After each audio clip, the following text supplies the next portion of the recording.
படத்தை பார்த்து கொண்டிருக்கிற போதே நமக்கு கடுமையான மன உளைச்சலை தருகிறது. எல்லாம் நல்லபடியாக போய் கொண்டிருக்கிறது என்று நாம் எண்ணிக்கொண்டிருந்தால் ஜனநாயகத்தை காப்பாற்ற முடியாது. வெளிச்சத்திற்கு வராத இத்தகைய கொடூரங்கள் குரூரங்கள் ஏராளம் ஏராளம். எனவே ஜனநாயகத்தை காக்க வேண்டும் என்று துடிக்கிற ஒவ்வொருவரும் எச்சரிக்கையாக இருக்க வேண்டும் என்று எச்சரிக்கை மணி அடித்திருக்கிறார் இயக்குனர் இரா சரவணன் அவர்கள். இயக்குனர் சரவணன் அவர்களின் தயாரிப்பில் இயக்கத்தில் உருவாகி இருக்கிற நந்தன் திரைப்படம் இன்று நாடெங்கிலும் பேசப்படுகிற மிக முக்கியமான பிரச்சனையை மையமாக கொண்டு தயாரிக்கப்பட்டிருக்கிறது. நடிகர் சசிகுமார் அவர்கள் இதில் கதாநாயகனாக நடித்திருக்கிறார். இயக்குனர் பாலாஜி சக்திவேல், புதுமுகம் ஸ்ருதி பெரியசாமி ஆகியோர் முக்கிய கதாபாத்திரங்களில் நடித்திருக்கிறார்கள். இந்த நாடு விடுதலையடைந்து 3/4 நூற்றாண்டை கடந்திருக்கிறது.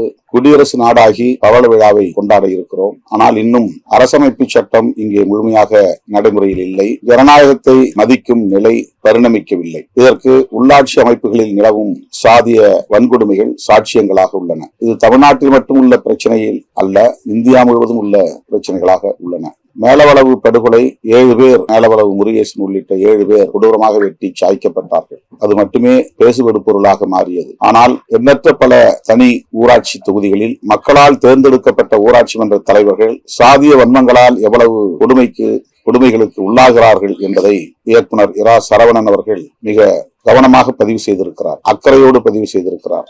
வெளிச்சத்திற்கு வராத பல வன்கொடுமைகளை அம்பலப்படுத்தி இருக்கிறார். நடிகர் சசிகுமார் அவர்களின் நடிப்பு நம்மை நெகிழ வைக்கிறது. ஒவ்வொரு கிராமத்திலும் இன்றைக்கு எந்த அளவுக்கு சாதியம் தலைவிரித்தாடுகிறது, எளிய மக்கள் எந்த அளவுக்கு ஒடுக்கப்படுகிறார்கள். குறிப்பாக உள்ளாட்சி அமைப்புகளில் ஊராட்சி மன்ற தலைவர்களாக தேர்ந்தெடுக்கப்படுகிறவர்கள் அந்த இருக்கைகளில் அமர முடிவதில்லை. அவர்களை தேர்ந்தெடுக்கிறவர்களே எந்த அளவுக்கு அவர்களை அடக்கி ஒடுக்கி வைக்கிறார்கள் என்பதை வணங்கான்குடி ஊராட்சி என்கிற அந்த ஊராட்சி மன்ற தலைவருக்கு நேர்ந்த கொடுமையை அவர் விவரித்திருக்கிறார். எப்படி ஒரு தனித்தொகுதியில் வேட்பாளர்களை தேர்வு செய்கிறார்கள், அதில் அவர்களுடைய ஆதிக்க மனநிலை எவ்வாறு இருக்கிறது என்பதையெல்லாம் தத்ரூபமாக இயக்குனர் சரவணன் பதிவு செய்திருப்பது போற்றுதலுக்குரியது. எவ்வளவு அடங்கி போனாலும் விசுவாசமாக இருந்தாலும் அவர்களை மேலும் மேலும் அடக்கி வைப்பதில் ஆதிக்க சக்திகள் உறுதியாக இருக்கிறார்கள், ஒன்று சேர்ந்து செயல்படுகிறார்கள். இறந்து போன பாட்டியை கொட்டும் மழையில் சேற்றிலே புதைக்கிற ஒரு அவலம். இது கற்பனை அல்ல, புனைவு அல்ல, திரைப்படத்திற்காக இட்டுக்கட்டி எடுக்கப்பட்ட காட்சி அமைப்புகள் அல்ல. இது தமிழ்நாட்டிலும் நடக்கிறது, இந்தியா முழுவதும் நடக்கிறது.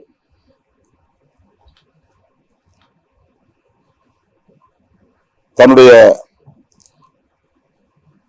எஜமானனுக்கு விசுவாசமாக இருக்க வேண்டும் என்பதில் எவ்வளவு உறுதியாக அவன் இருந்தாலும் கூட அவன் கொஞ்சம் கூட தலைநிமிரக்கூடாது என்கிற அளவுக்கு சாதி வெறி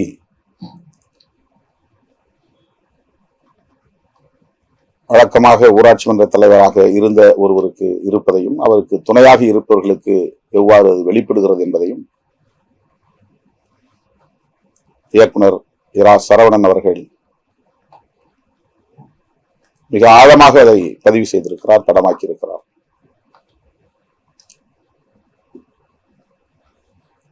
ஆள்வதற்கு மட்டும் அதிகாரம் தேவை என்று இருந்தேன், ஆனால் வாழ்வதற்கும் இங்கே அதிகாரம் தேவைப்படுகிறது என்கிற அந்த வசனத்தின் மூலம் இந்த சாதிய சமூக கட்டமைப்பில் எளிய மக்கள் எவ்வாறு பாதிக்கப்படுகிறார்கள் என்பதை இயக்குனர் சரவணன் மிக அழகாக பதிவு செய்திருக்கிறார்.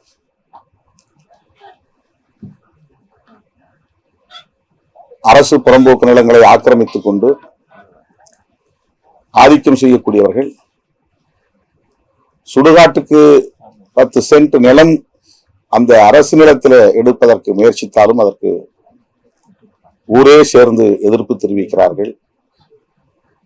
அதற்காக அந்த கிராமத்தையே தாக்கி சூறையாடி இந்த மக்களை கொடுமைப்படுத்துகிறார்கள். ஊராட்சி மன்ற தலைவரை நிர்வாணப்படுத்தி பொதுவெளியில் கொடூரமாக தாக்கி அந்த குடும்பத்தையே அந்த ஊரிலிருந்து விரட்டி அடிக்கிறார்கள். இவை எதுவும் அதீதமான கற்பனைகள் அல்ல. திரைப்படங்களுக்காக ஏதேனும் புனைவுகளை செய்ய வேண்டும், அப்போதுதான் பார்வையாளர்களின் கவனத்தை ஈர்க்க முடியும், வெற்றிகரமாக படத்தை அல்லது லாபகரமாக படத்தை ஓட்ட முடியும் என்கிற எந்த முயற்சியும் இயக்குனரிடத்திலே இல்லை. அதை நாம் ஒவ்வொரு காட்சிப்படியிலும் பார்க்க முடிகிறது. சமூகத்தில் நிலவுகிற கொடுமைகளை மிக இயல்பான வகையிலே அவர் பதிவு செய்திருக்கிறார். படத்தை பார்த்து கொண்டிருக்கிற போதே நமக்கு கடுமையான மன உளைச்சலை தருகிறது. எந்த இடத்திலே அவன் தலை நிமிர்வான், எழுந்து வெகுண்டெழுவான், திருப்பி அடிப்பான் என்ற எதிர்பார்ப்பை படம் பார்வையாளர்களுக்கு உருவாக்குகிறது. ஒரே சமூகத்திற்குள்ளே இன்னொரு அடிமையை தேடுவோம் என்று அம்பேத்குமாருக்கு பெரியப்பா உறவில் இருக்கிற மாரிமுத்துவை தேர்ந்தெடுக்கிறார்கள். அவனை வேட்புமனு தாக்கல் செய்வதற்கு முன்பாகவே பதவியை ராஜினாமா செய்ய சொல்லி எழுதி கையொப்பம் வாங்குகிறார்கள். இதுவும் சமூகத்தில் நடக்கிறது. இது திரைப்படத்திற்காக உருவாக்கப்பட்ட காட்சி அல்ல.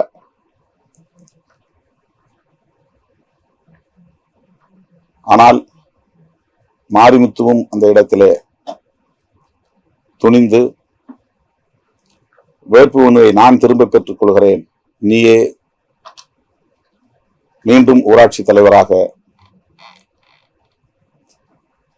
இருக்க வேண்டும், இயங்க வேண்டும் என்று முடிவெடுப்பதுதான் இந்த படத்தில் முக்கியமான திருப்புமுனை புள்ளி. யாரும் எதிர்பாராத ஒன்று. சமுத்திரக்கனி அவர்கள் மிக சிறப்பாக இடஒதுக்கீட்டுக்கான பின்னணியை எடுத்துச் சொல்கிறார். எத்தனையோ பல தலைவர்கள் போராடி உயிரிழந்து இந்த இடஒதுக்கீட்டு உரிமையை பெற்றுத் தந்திருக்கிறார்கள். அஞ்சாமல் துணிந்து போராட வேண்டும் என்ற ஊக்கத்தை தருகிற ஒரு பாத்திரத்தை சமுத்திரக்கனி அவர்கள் சிறப்பாக செய்திருக்கிறார். மாரிமுத்துவும் அம்பேத்கரும் இணைந்த புள்ளி ஒரு சமூகத்தின் தலைநிமிர்வுக்கான அடையாளமாக இருக்கிறது. மாரிமுத்து தன்னுடைய வேட்புமனுவை திரும்ப பெற்றுக்கொண்டு அம்பேத்குமார் போட்டியின்றி தேர்வு செய்யப்படுகிற அந்த காட்சி பார்வையாளர்களுக்கு பெரும் ஆறுதலை தருகிறது. அதுதான் திருப்பி தாக்குதல் நடவடிக்கை என்பதாக அமைகிறது. அதைவிட மிக முக்கியமாக மாரிமுத்துவை அவர்கள் போட்டியின்றி தேர்ந்தெடுக்கக்கூடிய சூழலில் போட்டியை உருவாக்கி தன்னுடைய பெரியப்பா ஒரு போட்டியின் மூலம் தேர்ந்தெடுக்கப்பட்டார் என்கிற சூழலை உருவாக்க வேண்டும் என்று அம்பேத்குமார் பாத்திரத்தில் நடிக்கிற சசிகுமார் அவர்கள் பேசுகிற அந்த காட்சி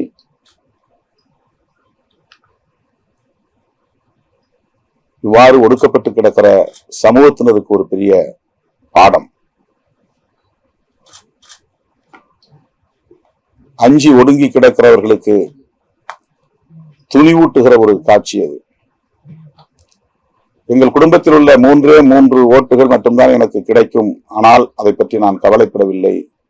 எனது பெரியப்பா அவர்கள் எனது போட்டியின் மூலம் அவர் மக்களால் தேர்ந்தெடுக்கப்பட்ட ஒரு தலைவராக, ஒரு கும்பலால் நியமிக்கப்பட்ட தலைவராக இல்லாமல் மக்களால் தேர்ந்தெடுக்கப்பட்ட ஒரு தலைவராக இருக்க வேண்டும் என்று விரும்புகிறார் அம்பேத்குமார். சமுத்திரக்கனி அவர்கள் பிடிஓவாக அவர் பேசுகிற அந்த காட்சி போட்டியிடுவதுதான் உண்மையான ஜனநாயகம். ஆகவே நீங்கள் போட்டியிடுவது வரவேற்க தகுந்தது என்று பாடம் எடுக்கிறார். இதுவெல்லாம் வெறும் திரைப்படங்களுக்கான காட்சியாக இல்லாமல் ஒரு சமூகத்திற்கான ஒரு சோசியல் எஜுகேஷன். ஜனநாயகம் என்றால் என்ன, போட்டியிட வேண்டிய தேவை என்ன, யார் ஒருவராலும் நியமிக்கக்கூடிய ஒருவராக அதிகாரத்தில் அமரக்கூடாது, சுதந்திரமாக செயல்பட முடியாது என்கிற ஒரு பாடத்தை, வகுப்பை இயக்குனர் இரா சரவணன் அவர்கள் அனைவருக்கும் எடுக்கிறார், வகுப்பு எடுக்கிறார். சட்டமும் இங்கே நடைமுறையில் இல்லை, ஜனநாயகமும் இங்கே கேலிக்கூத்தாக இருக்கிறது. 3/4 நூற்றாண்டை கடந்த நிலையிலும் குடியரசாகி இருக்கிற இந்த தேசத்தில் அரசமைப்பு சட்டம் நடைமுறையில் இல்லை. சனாதன தர்மம் தான் இன்னும் நடைமுறையில் இருக்கிறது. கிராமப்புறங்களில், உள்ளாட்சி அமைப்புகளில் முழுமையாக சனாதன தர்மம் தான் கோலோச்சுகிறது. அரசமைப்பு சட்டத்தை நடைமுறைப்படுத்துவதற்கு அதிகார வர்க்கமும் போராட வேண்டும், அதில் துணிவாக இருக்க வேண்டும் என்று சொல்லுகிற கதாபாத்திரமாக சமுத்திரக்கனி அவர்களின் கதாபாத்திரம் அமைகிறது. படம் தொடக்கத்திலேயே இந்த தொகுதி பொது தொகுதியாக இருந்தது, இப்போது தனி தொகுதி ஆகிவிட்டது என்று ஒரு மாவட்ட செயலாளர் சொல்லுகிற போது, இது யார் நினைத்தாலும், மந்திரியை நினைத்தாலும் இதை மாற்ற முடியாது என்று சொல்லுவார். இதை சொல்லுவதற்கு அன்றைக்கு மேலவளவிலே ஒருவரும் இல்லை, அதிகாரிகளும் இல்லை, சமூக தலைவர்களும் இல்லை. தனித்தொகுதியை நாங்கள் போராட்டத்தின் மூலம் பொது தொகுதியாக மாற்றி விடுவோம் என்று போராடத் தொடங்கி அது படுகொலையிலே போய் முடிந்தது. இயக்குனர் சரவணன் அவர்கள் படத்தின் தொடக்கத்திலேயே அதை சொல்லுகிறார். அரசமைப்பு சட்டத்தின்படி அல்லது உள்ளாட்சி பஞ்சாயத்து ராஜ் சட்டத்தின்படி அதிகாரத்தை பரவலாக்குவது என்கிற அடிப்படையில் தனித்தொகுதிகள் வரையறுக்கப்பட்டன. அந்த தனித்தொகுதிகளில் ஒடுக்கப்பட்டவர்கள் தான், தலித்துகள் தான் போட்டியிட முடியும், இதை யாராலும் மாற்ற முடியாது.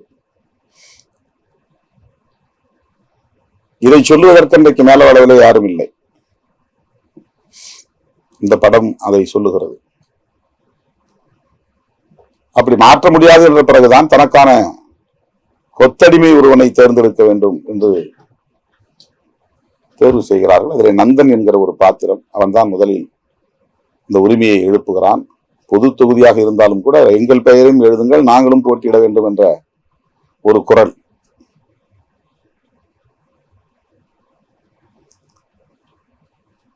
நந்தனுக்கு பதிலாகத்தான் அம்பேத்குமார் என்கிற அடுத்த கதாநாயக பாத்திரம்.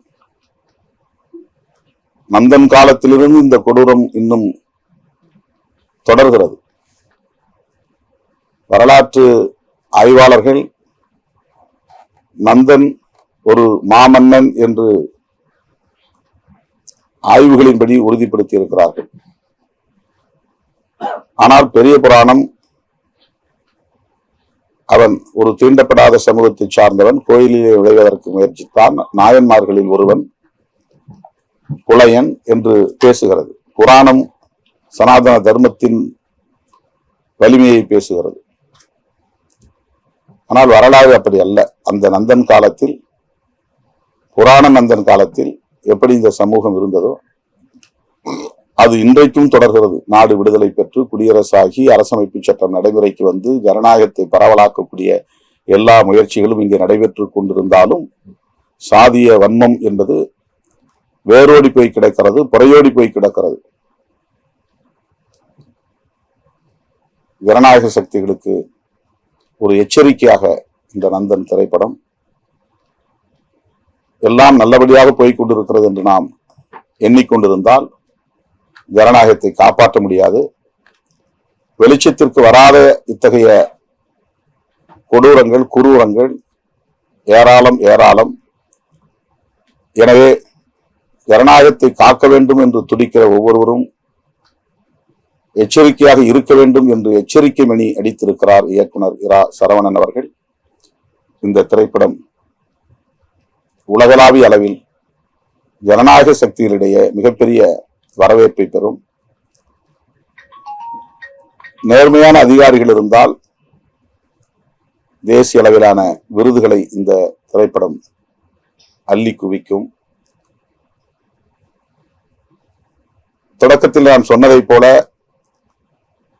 வணிக நோக்கில் இந்த படம் இல்லை. வெற்றி பெற வேண்டும் என்பதற்கான புனைவுகள் இந்த படத்தில் எதுவும் இல்லை. சமூகத்தில் நிலவும் உண்மை நிலைகளை உள்ளது உள்ளபடியே படமாக்கி இருக்கிறார். அதில் நடித்திருக்கிற நடிகர் சசிகுமார் அவர்களாக இருந்தாலும், பாலாஜி சக்திவேல் அவர்களாக இருந்தாலும், புதுமுகமாக இருக்கிற சுருதி பெரியசாமி அவர்களாக இருந்தாலும் மிகச்சிறப்பாக தங்கள் பாத்திரங்களை கையாண்டிருக்கிறார்கள். இயக்குனர் சரவணன் அவர்களுக்கு எனது பாராட்டுகள். சமுத்திரக்கணி அவர்கள், சசிகுமார் அவர்கள், பாலாஜி சக்திவேல் அவர்கள் ஆகிய அனைவருக்கும் என்னுடைய பாராட்டுகள். ஜனநாயகத்தை கேலிக்கூத்தாக்குவது தடுத்து நிறுத்தப்பட வேண்டும் என்கிற பொறுப்புணர்வோடு நந்தன் திரைப்படம் வெளிவந்திருக்கிறது. நந்தன் வெல்வான், ஜனநாயகம் வெல்லும்.